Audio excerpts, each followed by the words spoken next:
Graça e paz, povo de Deus, amém? Amém? Convido vocês a abrirem a sua Bíblia em Salmos 27. Hoje é um dia muito especial. Hoje é comemorado o Dia das Mães. A todas as mamães, parabéns. Que Deus abençoe a sua vida. Que é bênção para nossas vidas. Salmo 27. Quem achou, se coloque de pé. E hoje nós vamos fazer essa celebração, agradecendo a Deus pela vida das mamães, pela vida da família. Celebramos o nome do Senhor, porque Ele reina, Ele é poderoso, Ele é digno de toda a honra, de toda a glória. Todos acharam? Amém? Sinalize aí para mim. Então vamos ler. O Senhor é a minha luz e a minha salvação. De quem terei medo?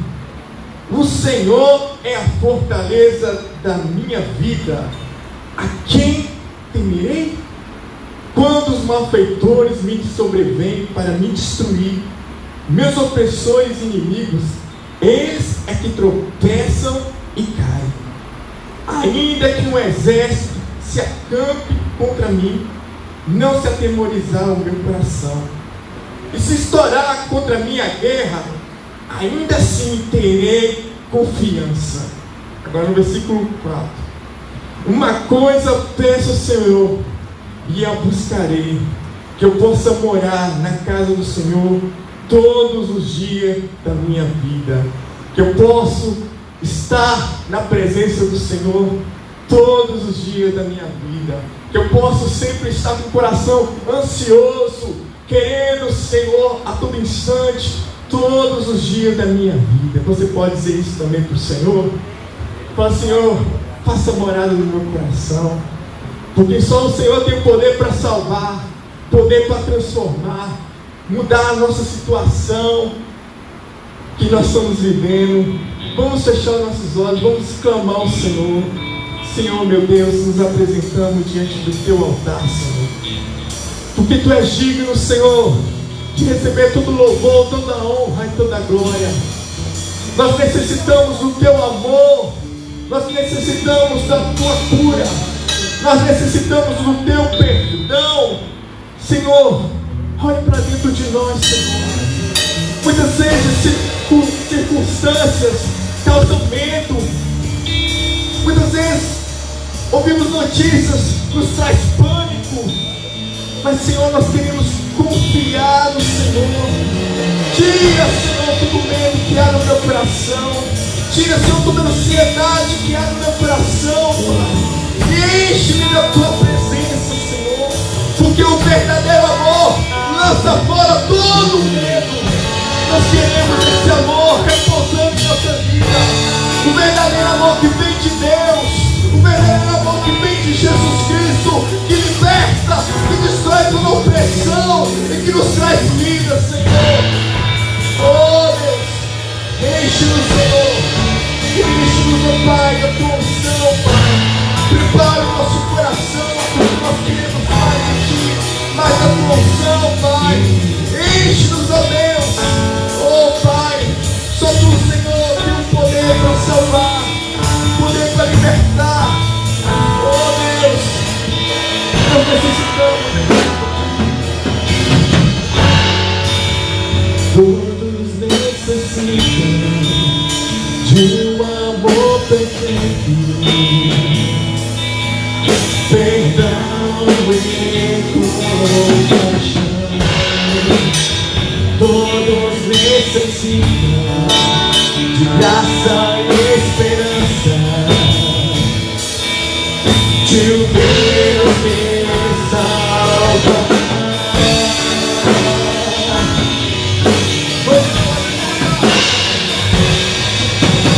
Cristo move as montanhas,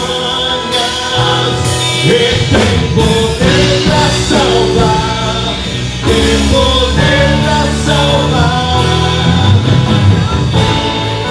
Autor da salvação, Jesus a morte venceu, sobre a morte venceu. Aleluia!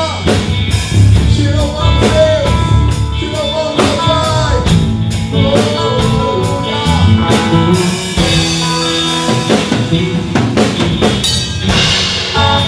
Receitas com desenhos, falhas e temores,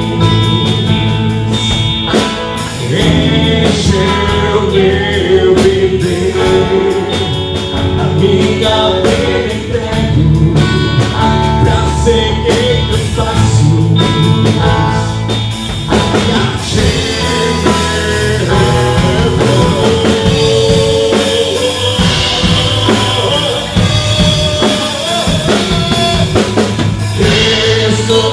Move as montanhas, tem poder pra salvar, tem poder pra salvar, pra sempre autor da salvação. Jesus a morte venceu, sobre a morte venceu. Cristo move as montanhas, ele tem poder pra salvar, tem poder pra salvar, pra sempre autor da salvação. Jesus a morte venceu, sobre a morte venceu.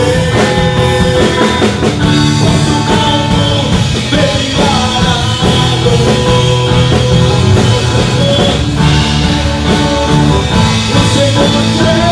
O Senhor Jesus, posso como brilhar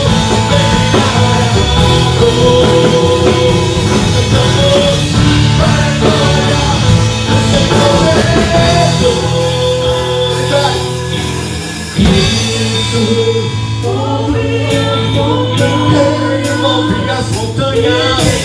montanhas, ele tem poder pra salvar, tem poder pra salvar, pra sempre autor da salvação. Jesus sobre a morte venceu. Posso ver brilhar para a glória do Senhor Jesus.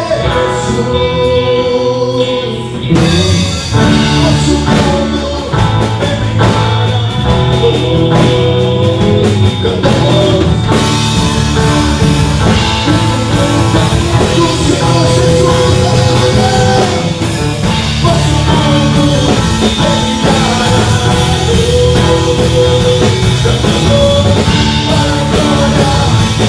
do Senhor Jesus. Nosso mundo é brilhar, cantamos para a glória do Senhor Jesus. Amém? Amém? Eu sei que essa tá um pouquinho atrapalhada, né, para as máscaras cantar, mas as palmas podem louvar também, né, meu irmão? Cristo venceu a montanha! Ele venceu a morte! Ele é vitorioso! O adorador, meu irmão, ele arruma sempre um jeito de adorar o Senhor. Se não consegue adorar na igreja, ele adora em casa. Um dia eu estava angustiado em casa, só ouvindo notícia ruim. Só notícia ruim. E eu angustiado, mas meu Deus do céu, o que vai acontecer comigo, Senhor? O que vai acontecer? Sabe de uma coisa? Eu liguei lá um som, falei, até coisa não. Liguei meu som lá e comecei a cantar, me esforçar de prova. E comecei a dançar diante do Senhor. E aquela angústia foi saindo do meu peito. Aquelas más notícias não me deixaram com medo, porque o sol da justiça raiou em meu favor. Meu irmão, adore o Senhor. A boca está impedida de louvar, adore com as palmas, adore com o corpo, adore com o Senhor. Aleluia!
Continuar celebrando o nome do Senhor. A tristeza ainda não soltou de alegria, não. Vamos fazer a soltar de alegria no nome de Jesus. Tira essa ansiedade, tira esse medo. Confia no Senhor. Ele é teu Deus. Se Ele é teu Deus, Ele é teu tudo. Se Ele é teu tudo, o que te falta? O que te falta se Ele é teu tudo? Nada, não falta nada. Oh, vamos celebrar o nome do Senhor. Vem, glória ao Senhor!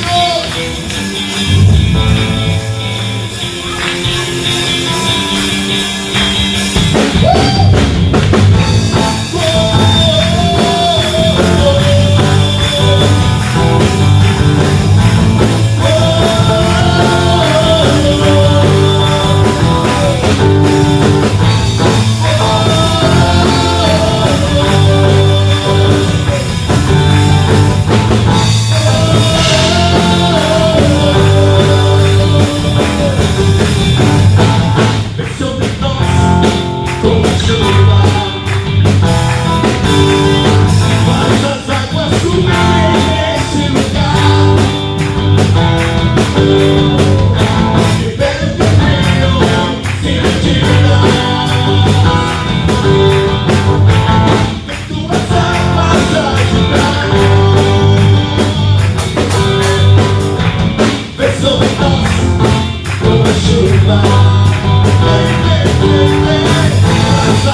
Como é bom.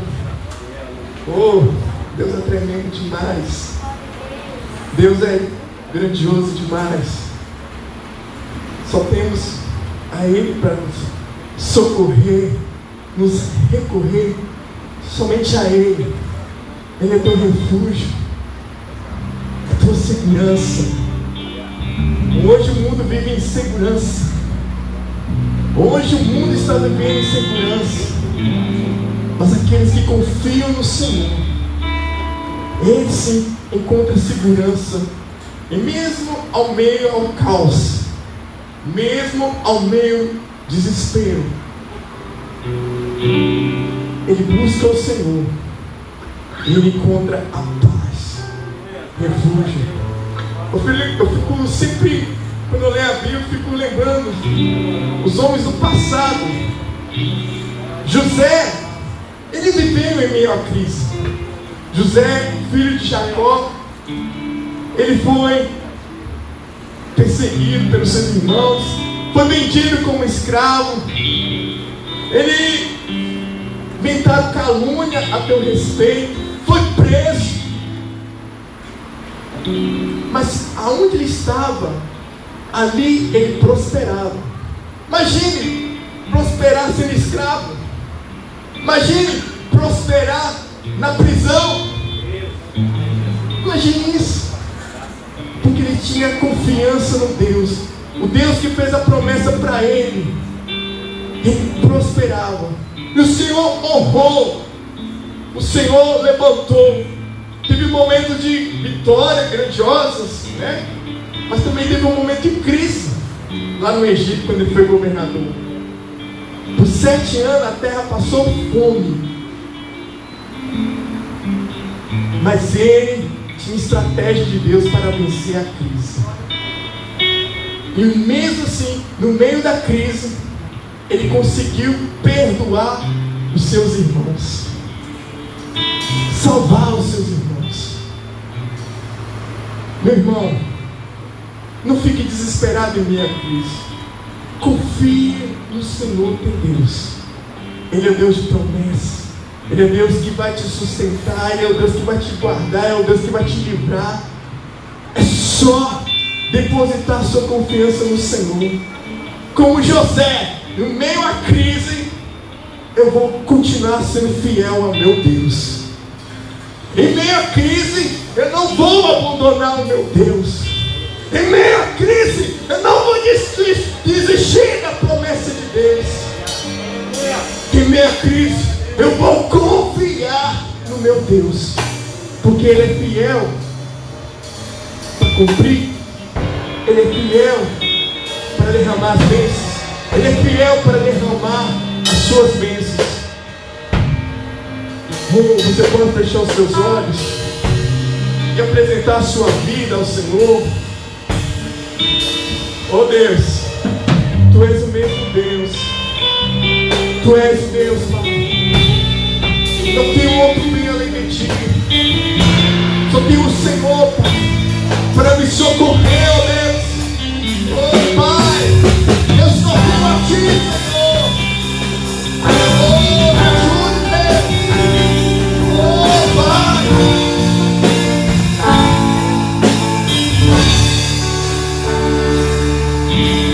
Não importa o que sou, nem o que tenho, diante do que Tu és. Trago as vestes, minha coroa, e ofereço a Ti. Com 24 anos e a entrada em Jerusalém, a mulher na casa de Simão, eu me lanço aos meus pés. Não tenho outro bem além de Ti, não tenho outro bem além de Ti, não tenho outro bem além de Ti, Senhor. Não tenho outro bem além de Ti, não tenho outro bem além de Ti, não tenho outro bem além de Ti, Senhor. Não importa o que sou, nem o que tenho, diante do que Tu és. Trago as vestes, minha coroa, e ofereço a Ti. Com 24 anciãos, da entrada em Jerusalém, a mulher na casa de Simão, eu me lanço aos meus pés. Não tenho outro bem além de Ti, não tenho outro bem além de Ti, não tenho outro bem além de Ti. Não tenho outro bem além de Ti, não tenho outro bem além de Ti, não tenho outro bem além de Ti, Senhor. Pode pensar para orar, meu Senhor.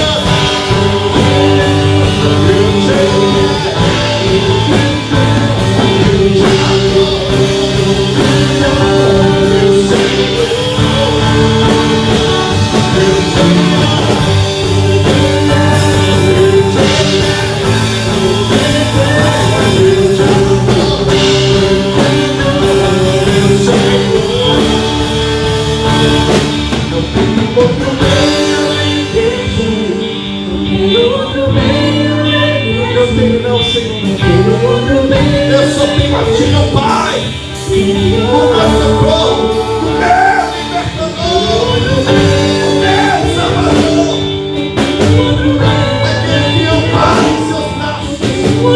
Eu só tenho a Ti, ó Deus, eu só tenho a Ti, Senhor. Não tenho outro bem além de Ti, não tenho outro bem além de Ti, não tenho outro bem além de Ti, Senhor. Você pode ter sua voz de adoração, declarar.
chegou o momento de nós dizimarmos e ofertarmos a casa do Senhor. É tempo de nós adorarmos e glorificarmos o nome do Senhor. A palavra do Senhor, em 2 Coríntios 9, 6, fala o seguinte: isto afirma: aquele que semeia pouco, pouco também ceifará. E o que semeia com fartura, com abundância, também ceifará. Cada um contribua segundo tiver proposto no seu coração, não com tristeza ou por necessidade, porque Deus ama a quem dá com alegria.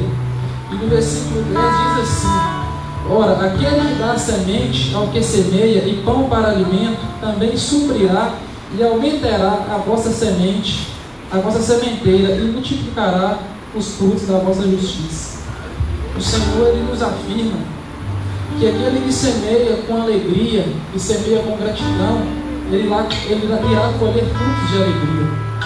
E nos fala que aquele que nos dá a semente para semear e o pão para alimento, ele suprirá a vossa sementeira, ou seja, ele suprirá a sua necessidade. Deus foi Ele quem te deu a vida, foi Ele quem te deu o trabalho, foi Ele quem te deu a sua família para que você cuidasse. E se Deus Ele te deu uma família, se Ele te deu um trabalho, é porque de maneira alguma Ele vai deixar que você pereça. Ele vai deixar que você fique, entre aspas, jogado atrás. Nós passamos por um momento turbulento, por um momento onde muitas pessoas não sabem, neste momento, quem é Deus na vida deles. Por não acreditar, por às vezes viver o Evangelho sem base, sem sustentação.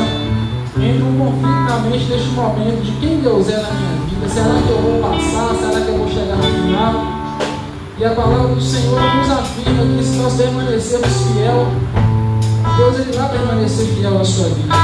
Ele irá manter o seu emprego, Ele irá manter a sua família com saúde, Ele irá te manter de pé. E ainda que algo nos aconteça, Deus Ele nos afirma que Ele estará conosco. Nós não estamos sozinhos. Então, se você crê que Deus está com você, se você crê que Deus irá te sustentar, pega o seu dízimo, pega a sua fé, apresenta ao Senhor nessa noite, feche os seus olhos, mesmo assentados. Soberano Deus, meu Pai, graças a Deus, Deus, por tudo que o Senhor tem feito, ó Deus, no meio do teu povo. Deus, porque o Senhor, Deus, tem mostrado, Deus, a sua fidelidade para conosco. Mesmo, Deus, em meio à tribulação, em meio à tempestade, nós estamos sentindo, ó Pai, o cuidado do Senhor. Deus, e que nós não venhamos, ó Pai, ter dúvidas, ó Pai, de que nós iremos, ó Deus, vencer. De que o Senhor estará conosco, ó Pai, até o fim dessa batalha. Meu Deus, em nome de Jesus, ó Pai, eu abençoo, Deus, a casa de cada um, o celeiro de cada um. Deus, que o Senhor venha trazer a estabilidade do emprego de cada um. Que o Senhor venha trazer, ó Deus, uma tranquilidade, ó Deus, na mente de cada um. Que cada um, ó Pai, venha ter a certeza de que o Senhor está com ele, ó Pai. É tempo, ó Pai, de nós voltarmos a adorar o Senhor, Deus, com essência, com verdade, ó Pai. Muito obrigado, Senhor, por tudo que o Senhor tem feito, ó Pai. O Senhor, Deus, tem nos abençoado. Meu Deus, que cada um, ó Pai, venha sentir este cuidado, este carinho do Senhor todos os dias, ó Pai. Que nossos filhos, ó Pai, venham ser abençoados. Que a nossa família venha ser abençoada. Que a nossa casa venha ser, Deus, abençoada em nome de Jesus. Meu Deus, muito obrigado, Senhor, por tudo que o Senhor tem feito, ó Pai. Por essa igreja, por este povo, ó Pai. Que o Senhor venha abençoar, Deus, a cada um, ó Deus, em nome de Jesus. Amém.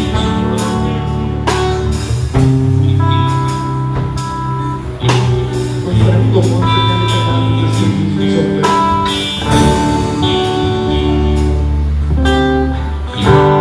Quero ser como criança,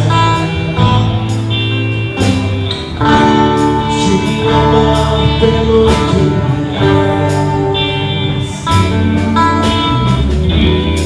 colocar a inocência,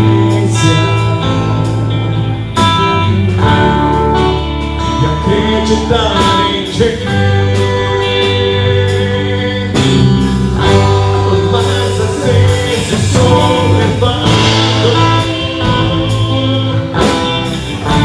pela vontade de crescer. Torna-me independente,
Queridos, a paz do Senhor Jesus, amém? Glória a Deus. Quero desde já parabenizar todas as mamães. Deus abençoe a vida de todas vocês, as que estão aqui presentes e as que estão nos acompanhando também em casa. Que Deus abençoe a sua vida. Parabéns por esse dia. Sabemos que todo dia é dia da mãe, né?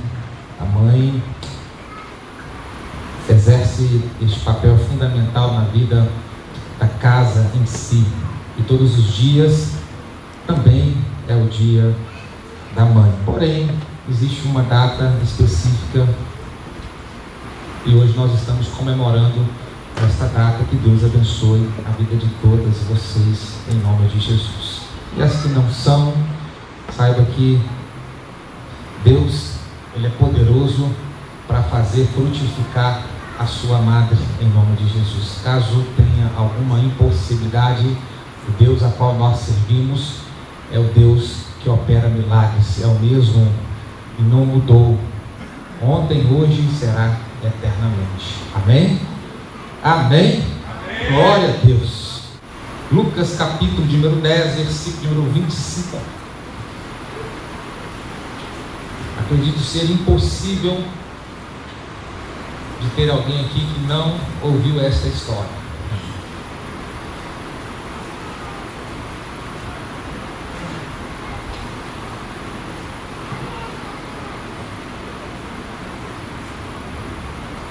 Mas a minha oração é que Deus fale ao seu coração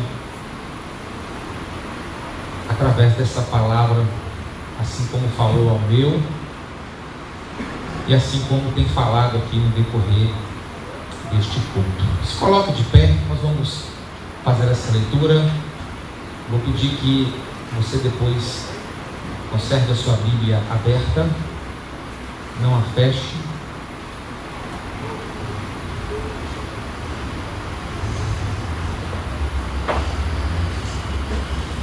ler do versículo 25 até o versículo 29. Todos acharam? Amém?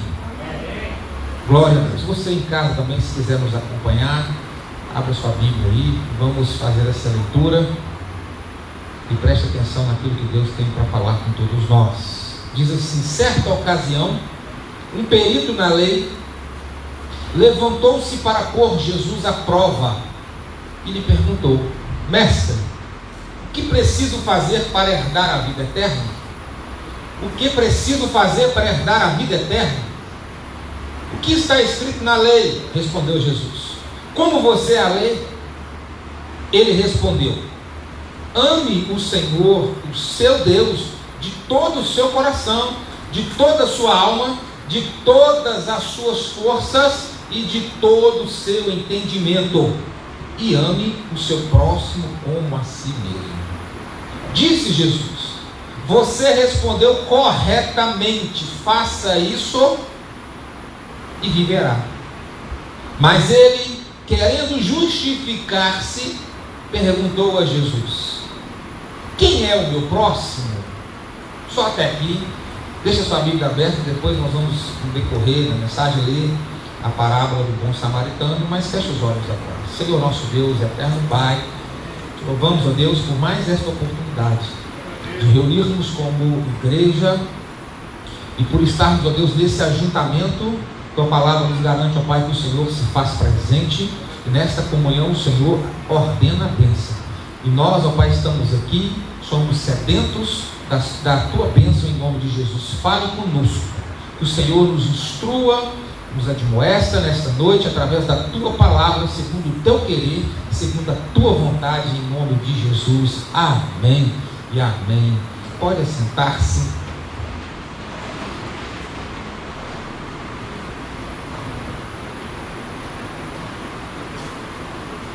Em um dado momento, certa ocasião, um perito da lei, alguém que entendia muito bem da lei, não era alguém que não sabia, mas alguém que tinha precisão daquilo que estava na lei, esse perito, com a intenção de colocar Jesus à prova, ele levanta uma questão acerca de vida eterna.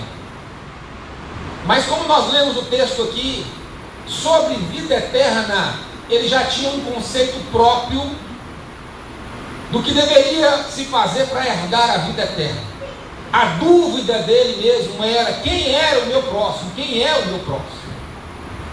Na verdade, é uma contradição, porque, sendo perito da lei, ele deveria estar ciente de quem seria o seu próximo, ou também o que era preciso fazer para herdar a vida eterna. E algumas incoerências, uma delas é exatamente essa pergunta que ele faz, mesmo já tendo o conceito pronto sobre o que é preciso fazer para herdar a vida eterna. Sempre as pessoas tendem a pensar que vida eterna é uma barganha, é uma troca. Olha, o que preciso fazer? O que eu tenho que fazer? Sempre a questão de salvação parece que ficou na mente das pessoas, aqui não é diferente. Que essa questão se dá à base de trocas, porque a pergunta dele é exatamente isso: o que eu preciso fazer para herdar a vida eterna? O que eu tenho que fazer? Porque eu quero a vida eterna. E nós sabemos que Jesus veio implementar o reino, veio instaurar o seu reino aqui na terra, e vida eterna se dá não pelos nossos méritos ou pelas nossas obras, mas se dá pela graça, que é um favor que nós não merecíamos, não merecemos e não vamos merecer, mas parte de Deus, o amor de Deus, que supera tudo isso e que nos ama incondicionalmente, a ponto de se entregar por nós como resgate da nossa vida, da nossa alma.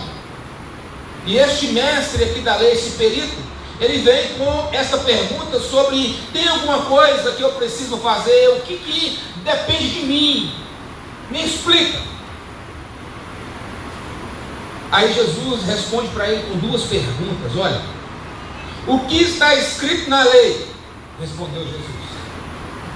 O que está escrito lá na lei? Porque você é um perito. Só que a pergunta de Jesus não se encerra por aí, porque Jesus faz uma outra pergunta em cima dessa. Como você lê? Como você interpreta o que está escrito? Uma coisa é o que está escrito, outra coisa é como você interpreta aquilo que está escrito. Se você é aquele que interpreta simplesmente com a basicalidade da hermenêutica, é alguém que fatalmente não vai ter a compreensão total daquilo que está escrito. Você vai ser só um simples leitor, um simples conhecedor, aquele que tem informação e que, no mais justo que seja, quer aplicar a informação que recebeu, mas não tem a interpretação. Porque não podemos, claro, de forma alguma, usar somente essas bases da hermenêutica, da técnica em si, de interpretar. A interpretação também se dá pela nossa construção, como nós enxergamos, como o Evangelho mudou a minha vida. E esta alteração decorre de receber o Evangelho, e daí então eu começo a ter interpretações diferentes, muitas vezes daquilo que está escrito, porque a minha interpretação não é simplesmente pela letra, pela palavra em si, mas é pelo todo, é com amor.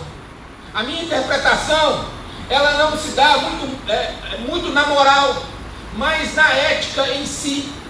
Moral é um conceito, a palavra moral vem de maioria, é um acordo da maioria, é um conceito que está formado por a maioria, então eu faço. Não, não é assim que interpreta. Eles interpretavam a palavra, a lei assim, mas Jesus, diante dessa situação, ele foi imoral, porque ele não interpretava as questões pela moralidade, mas muito mais pela ética.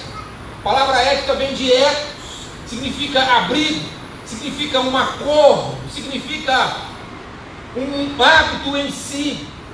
Por exemplo, pela moral, não podia curar no sábado, porque é um acordo da maioria. Mas pela ética, Jesus curava no sábado, porque a vida vem em primeiro lugar. Então, para você ter a diferenciação de ética e de moral, para você começar a entender um pouco aqui o porquê dessa pergunta de Jesus, como você interpreta aquilo que você lê. Porque tem aqueles fatalistas que dizem assim, ó, está escrito, é assim, pronto. Não é assim. A palavra é para ser interpretada, e é das mudanças que o Evangelho fez em mim. Só assim terei uma clareza melhor, só assim eu terei condições de interpretar as mesmas situações e tomando decisões diferentes, e não taxando uma única decisão.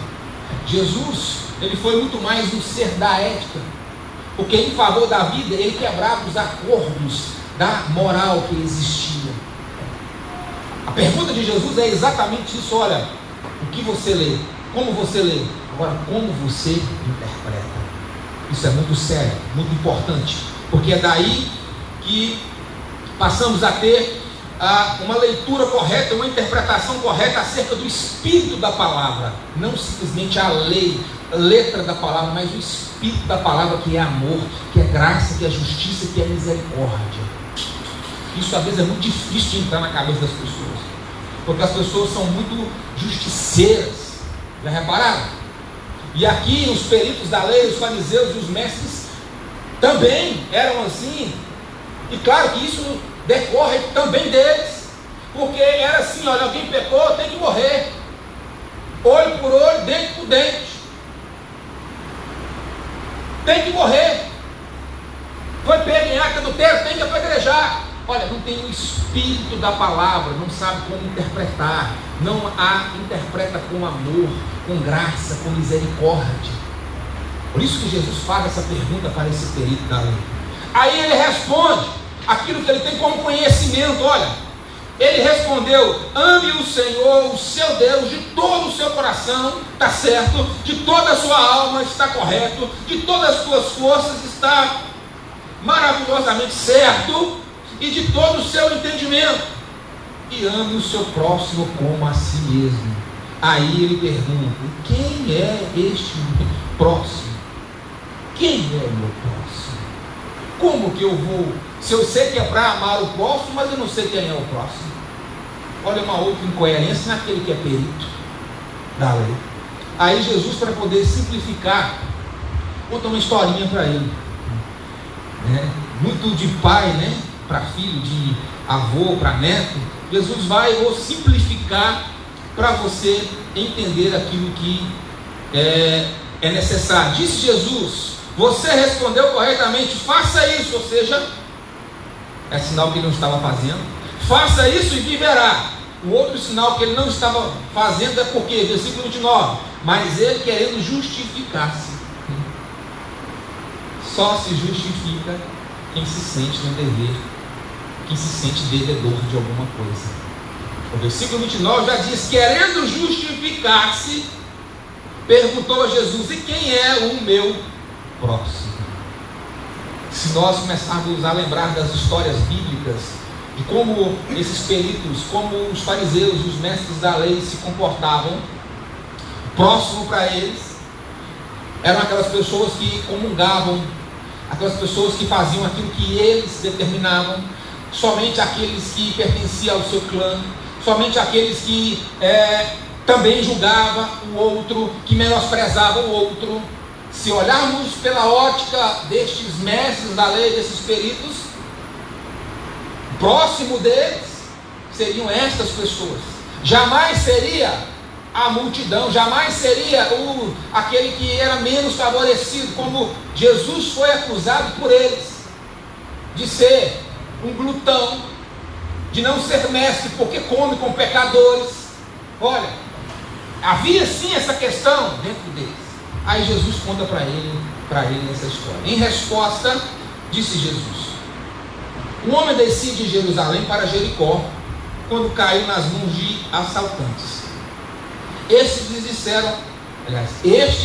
lhe tiraram as roupas, espancaram-no e se foram, deixando quase morto. Aconteceu estar descendo pela mesma estrada um sacerdote. Quando viu o homem, passou para o outro lado, e assim também o levita. Quando chegou ao lugar e o viu, passou pelo outro lado. Mas um samaritano, estando de viagem, chegou onde se encontrava o homem, e quando o viu, teve piedade dele. Aproximou-se, enfaixou-lhe as feridas, derramando nelas vinho e óleo. Depois colocou-o sobre o seu próprio animal, levou-o para a hospedaria e cuidou dele. No dia seguinte, deu 2 denários aos hospedeiros. 1 denário era o salário de um dia do trabalhador.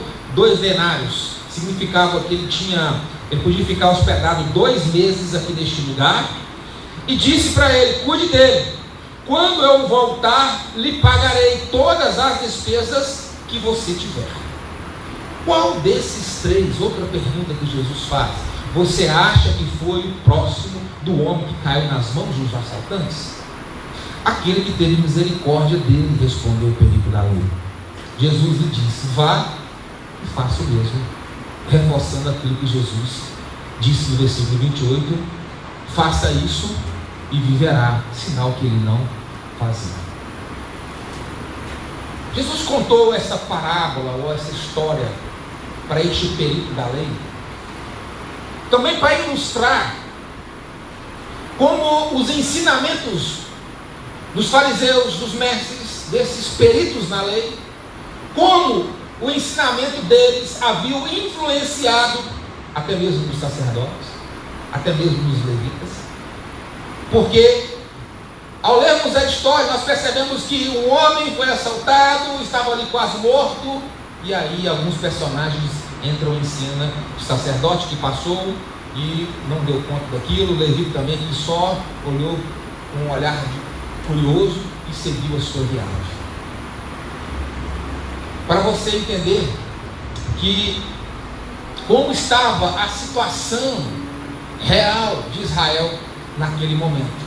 E aí eu quero chamar a sua atenção aqui para esses personagens, porque pode ser que em um dado momento da vida a gente pode, às vezes, estar tendo atitudes parecidas como a desses aqui. Em primeiro lugar, olha só. Em primeiro lugar, peritos, falando aqui deste homem que estava interrogando Jesus. Como que cada um desses personagens se enquadram aqui nessa história? Os peritos aqui, eles estavam aqui como aqueles que procuram sempre um tema para discutir. Já reparou que existe pessoas assim? E sempre procura às vezes um tema, um assunto só para discutir. Prova disso que Jesus ensinava, e o Evangelho parece que alcançava os humildes em si, mas esses doutores, esses que já se sentiam os tais, era como realmente a parábola do semeador, que a semente não penetra, porque já se sentiu autossuficiente.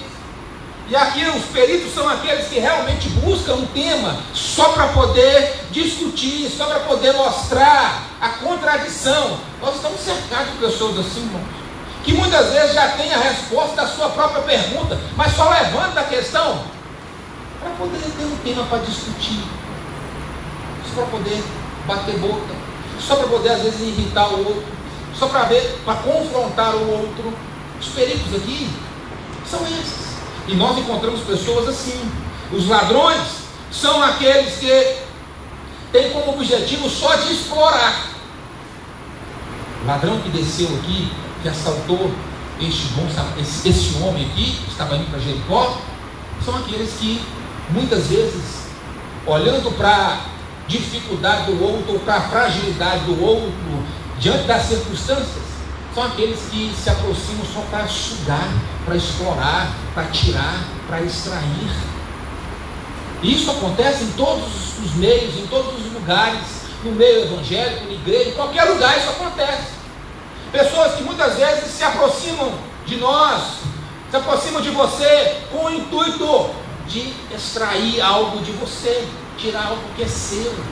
Quantas pessoas, irmãos, que muitas vezes está do nosso lado, mas que vem e rouba a nossa alegria, rouba a nossa paz.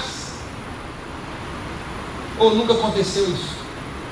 De você estar bem, de estar fluindo, das coisas na sua vida, você agora parece que vai, mas aí chega alguém com a notícia lá do inferno, e aí rouba aquela alegria sua, rouba aquela paz, e você volta de novo à estaca zero. Os sacerdotes aqui representam aqueles que muitas vezes, pessoas que querem simplesmente evitar um problema, chega, olha a necessidade, olha a dificuldade, a demanda, mas passa para o outro lado, quer evitar problemas para si, quer evitar problemas para si. Os sacerdotes aqui se enquadram perfeitamente aqui neste lado. Olha, versículo 31, aconteceu, está descendo na mesma estrada um sacerdote, quando viu um homem, passou para o outro lado. Talvez o mais indicado a ajudar este homem, mas é aquele que olha assim, não é um problema, eu não vou me meter nisso, porque isso vai demandar de mim esforço, talvez dinheiro, alguma coisa, mas eu quero fazer de conta que eu não estou vendo. Só que Jesus está vendo. E claro que também ilustra a religiosidade tanto do sacerdote quanto do levita.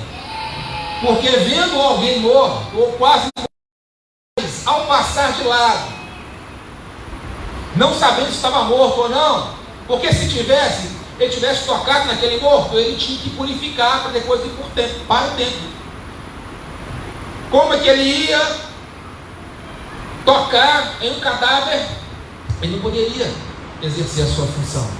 Então o que ele quis fazer? Ele quis se esquivar daquela situação, daquele problema. Os levitas aqui, ou o levita em si, representa aquela pessoa que até vai lá olhar, mas é só curiosa, não faz nada, sabe que você está precisando, sabe que está com dificuldade, mas só para te ouvir, para poder alimentar a sua curiosidade mórbida. Só isso, mais nada, não vai fazer nada, só para ficar antenado acerca do que está acontecendo. Tem muita gente assim. Tem ou não tem? Tem ou não tem? Tem muita gente assim. Os levitas aqui, o levita aqui representa exatamente. Jesus conta essa história para mostrar como é que estava a situação. E aí tem, em quinto lugar, o samaritano, que realmente é alguém que preocupa com o outro, alguém que ama, independentemente de qualquer coisa, alguém que olha para o outro como um ser, como alguém. O bom samaritano, Jesus fez questão de colocar o bom samaritano nesta condição, acima dos sacerdotes, acima dos levitas, porque os judeus não se davam com os samaritanos. Os samaritanos é uma mistura de povo judeu com outros povos.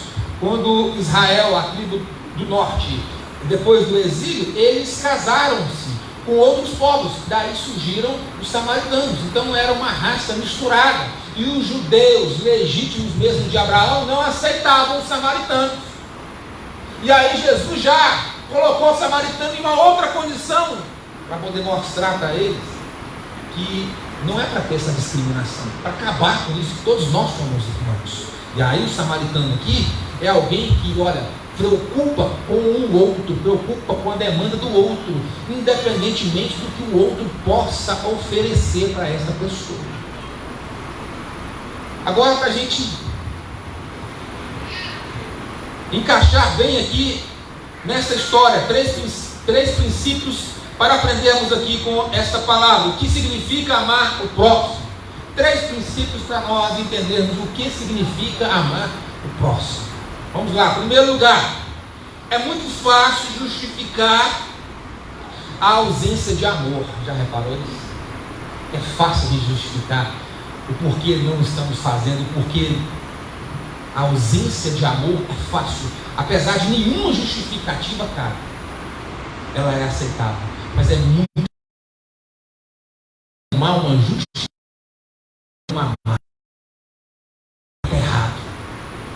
Está errado.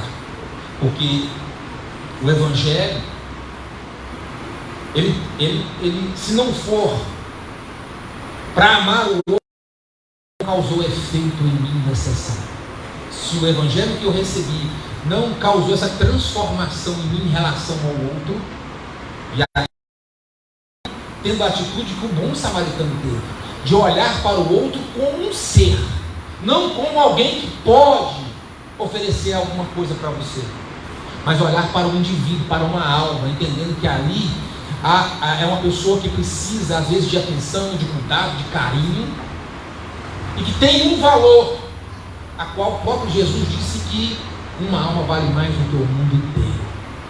Então, o primeiro princípio, olha, é fácil justificar a ausência de amor, e nós, como servos do Senhor, não tem que haver uma justificativa em nós, tem que haver uma ação em nós em direção ao outro. Não é o que eu faço, é diferente. Conhecimento por conhecimento não muda nada. E para amar a Deus, não tem como amar a Deus se eu não amar o meu próximo. Então é uma mentira, é uma hipocrisia, porque não consigo amar a Deus, deixa amor aqui vertical. Não, primeiramente tem que ser um amor horizontal. Eu tenho que amar o meu semelhante. Depois que eu amo o meu semelhante, aí sim eu posso amar a Deus. Eu não posso inverter a lógica. E a cruz mostra exatamente isso, esse amor horizontal e esse amor vertical. É tanto que na própria crucificação, o que se carregava era a haste da madeira horizontal, e só colocava lá no vertical que já estava lá, o qual Jesus carregou exatamente este amor horizontal, ensinando para nós que para amar a Deus eu tenho que amar o meu semelhante, senão é hipocrisia, é mentira. Então é muito fácil justificar a ausência de amor, apesar de não existir justificativa nenhuma. Mas nós somos peritos, mestres em dar uma justificativa, porque não estamos perdoando, porque não estamos amando, porque não estamos sendo o evangelho para o outro, porque não estamos fazendo em relação ao outro. Quem é o seu próximo? Segundo lugar, o próximo é o que se apresenta como necessidade imediata. Este é o próximo. É aquele que se apresenta como necessidade imediata. Não importa a raça, não importa a cor, não importa nada. Não importa se é cristão, se não é cristão, não. O próximo é aquele que se apresenta diante de você como necessidade imediata. Este é o seu próximo. Não como eles entendiam que o período da lei, achavam que concordavam com tudo. É aqueles que estavam por cima, é aqueles que pertenciam.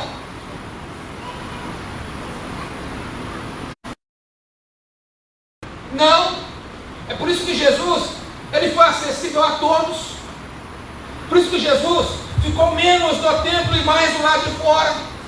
É por isso que Jesus ficou menos nas sinagogas, mas ficou passando tempo ali ensinando aos necessitados, curando, multiplicando pães, fazendo milagres, operando maravilhas, caminhando com o povo, ensinando o povo, e não só com palavras, mas com ações, com atitudes, exalando amor, exalando cura.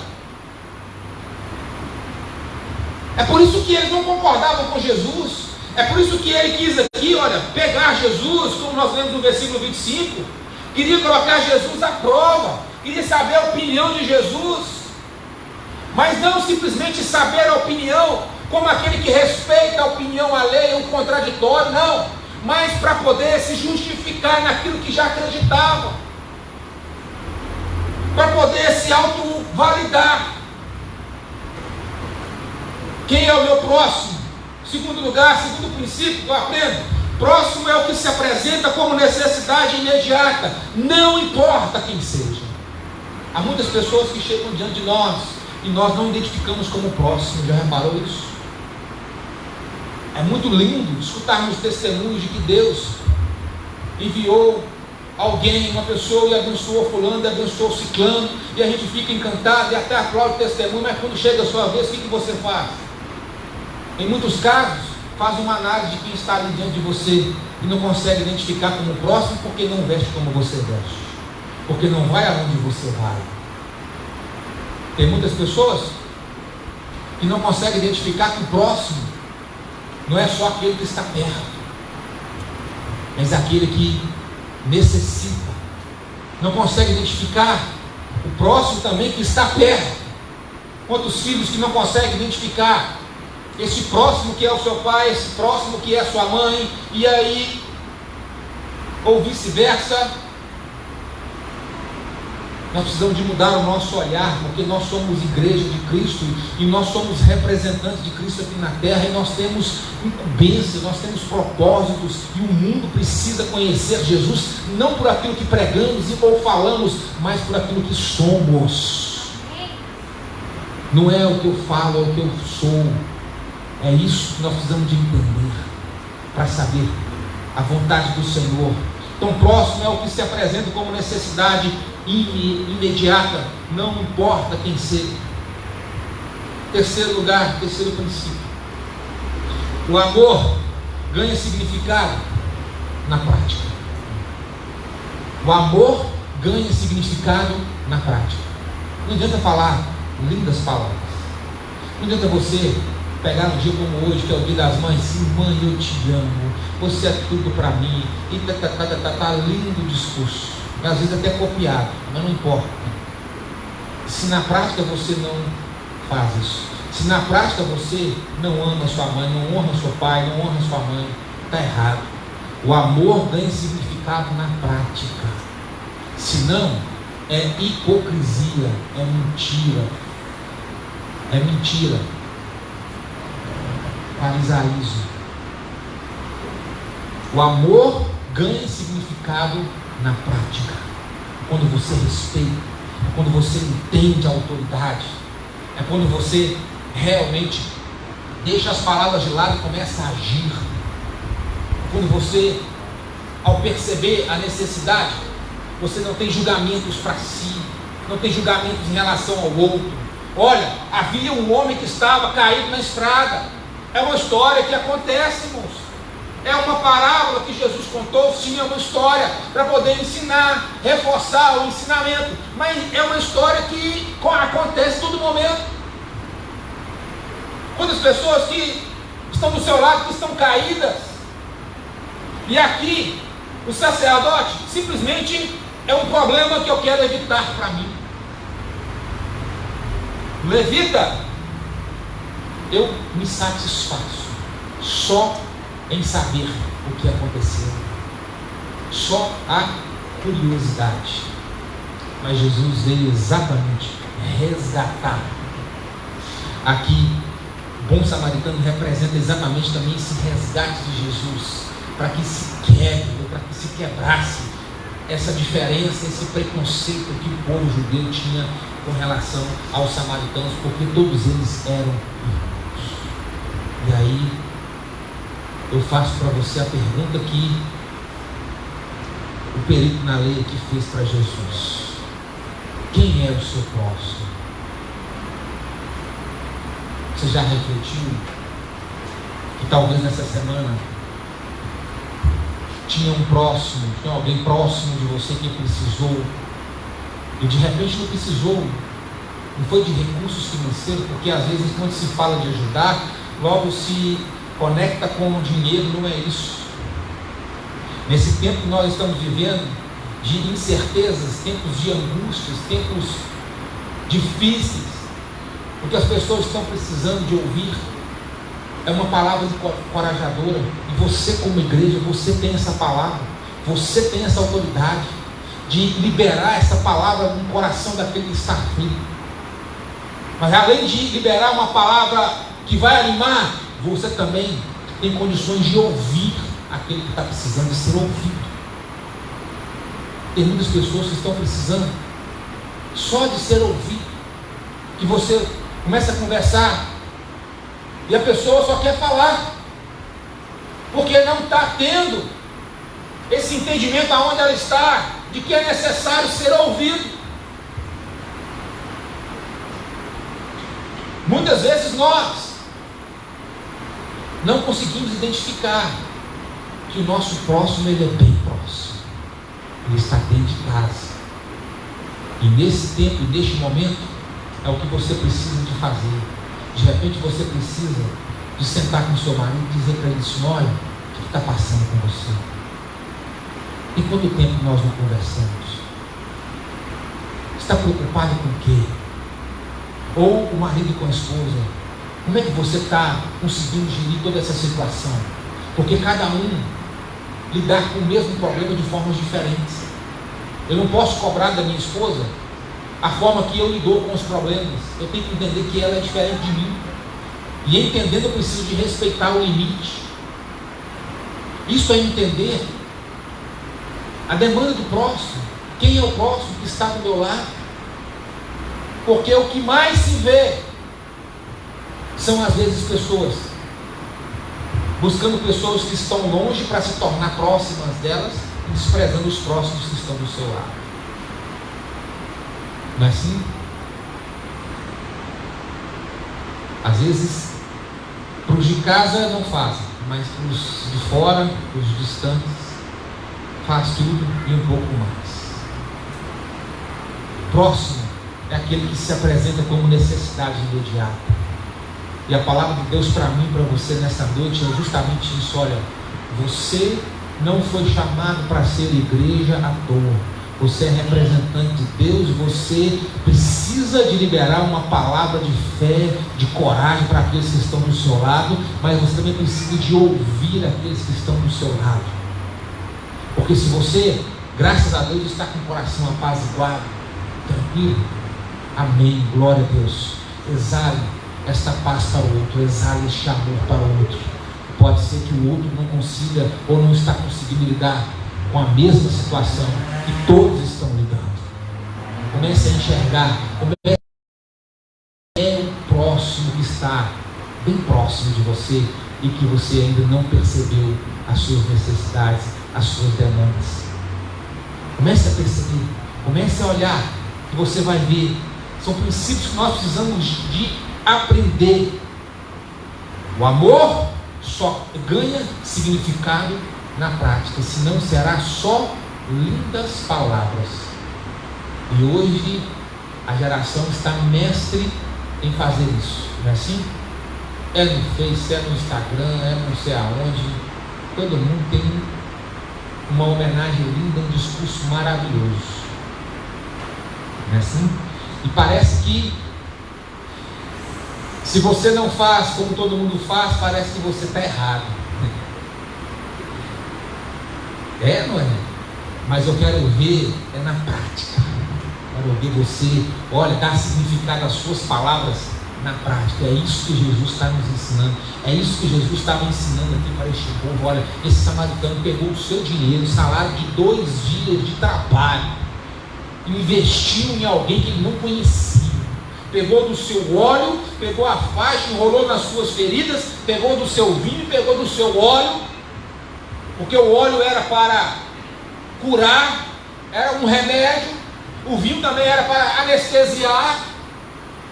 Ele pegou daquilo que ele tinha, tirou do seu esforço e investiu em quem não conhecia, colocou ele num lugar onde ele seria bem tratado, e disse: olha, o que consumir aqui, quando eu voltar, eu vou arcar. E a pergunta de Jesus é: qual desses 3 você acha que foi o próximo do homem que caiu nas mãos dos assaltantes? Se Jesus pergunta quais os 3, é porque corremos o risco de não sermos enquadrados como um bom samaritano, mas como um sacerdote e um levita que só preza pela religiosidade e deixa o amor de lado e não dá significado às suas palavras. Vamos orar, fica de pé.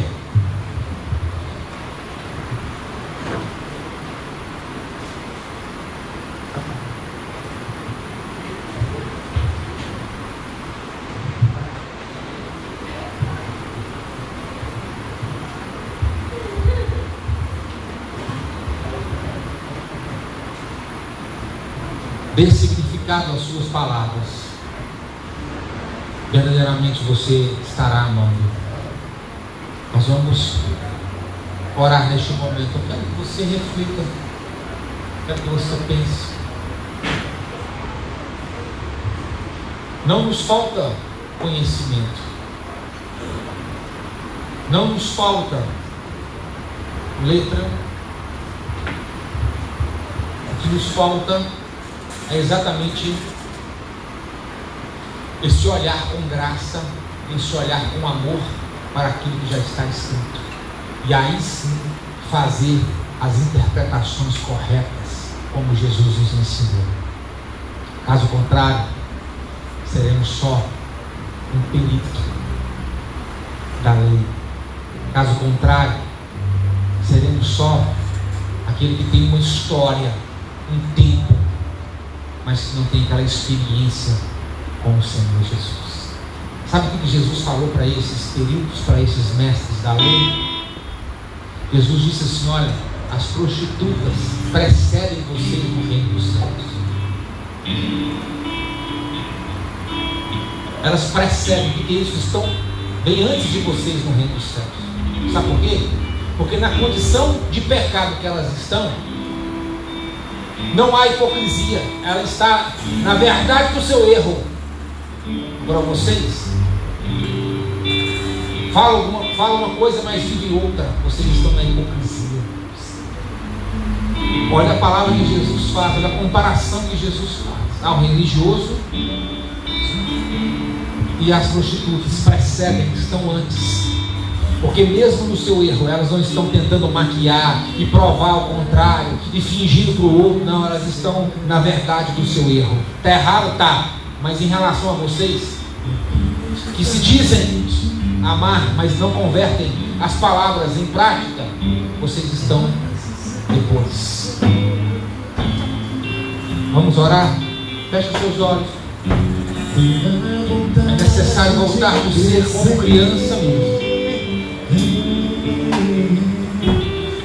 Nessa inocência, tirar de nós tudo aquilo que foi foi impregnado em nós como mentira, como hipocrisia. Aquilo que em nós foi colocado e adotado por nós como em fazendo, nós impressionamos aos outros. Em fazendo, eu sou visto, eu sou bem visto pelos outros. Diante de uma alma, diante de uma necessidade, Jesus por várias vezes parou tudo.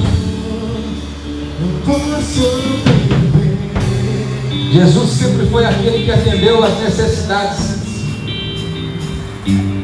emergenciais, prioritárias, todas elas relacionadas com a vida, relacionadas com o ser humano, porque Jesus gosta de gente. Jesus gosta de gente.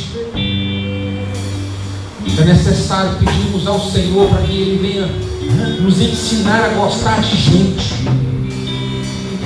Nós não sabemos o que vai acontecer após toda essa situação de pandemia, como as pessoas irão reagir. Será que as pessoas serão amorosas? Será que as pessoas irão abraçar? Será que as pessoas irão cumprimentar as outras? Nós não sabemos, porque comportamentos são mudados. Nós precisamos de pedir ao Senhor: Senhor, não me deixe de forma alguma viver sem amar as pessoas, sem gostar das pessoas. Eu não quero fazer nada por obrigação, não quero fazer nada para ficar bem com um, com o outro. Eu quero realmente fazer aquilo que o Senhor faria se estivesse no meu lugar. O Espírito Santo do Senhor venha falar aos corações aqui nesta noite. Neste dia, ó Deus, festivo, nessa data, ó Pai, comemorativa, nós clamamos ao Senhor para que, muito mais, ó Deus, do que palavras, as ações, ó Deus, venham ser todas elas condizentes, ó Deus, com as palavras lindas que são ditas.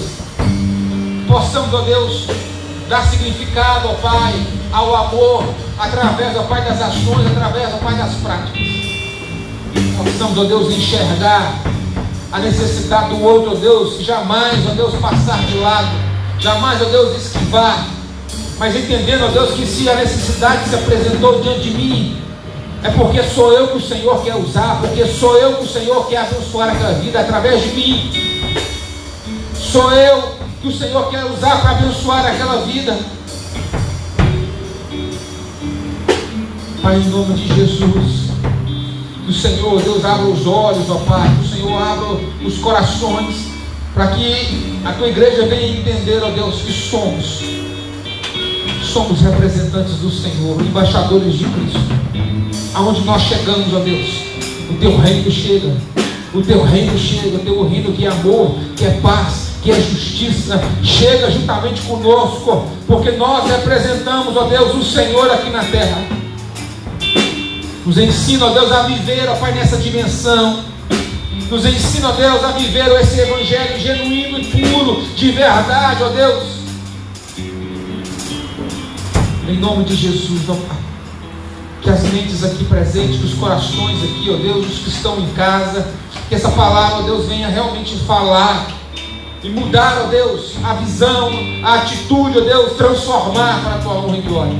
Porque há muitos, ó Deus, não distantes, bem próximos de nós, que estão precisando de uma ajuda, que estão precisando de uma palavra. E o Senhor, ó Deus, tem investido em nós, tem investido em vidas aqui, ó Deus, para ser um representante do Senhor. Pai, em nome de Jesus, que os teus filhos, ó Pai, venham se revestir de coragem, de ousadia, e venham entender, ó Pai, a posição deles, em nome de Jesus. Que os ouvidos, ó Deus, venham estar, ó Deus, abertos para ouvir a necessidade do outro, porque isto é amar. Isto é amar, porque o Senhor sentou para ouvir. O Senhor sentou para ouvir as pessoas. O Senhor ouvia e entendia, e com um olhar de amor e compaixão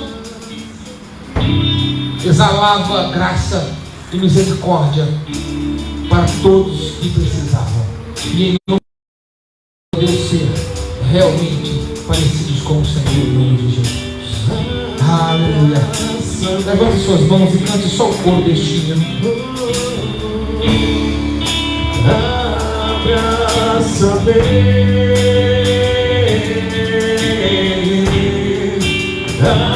abraça-me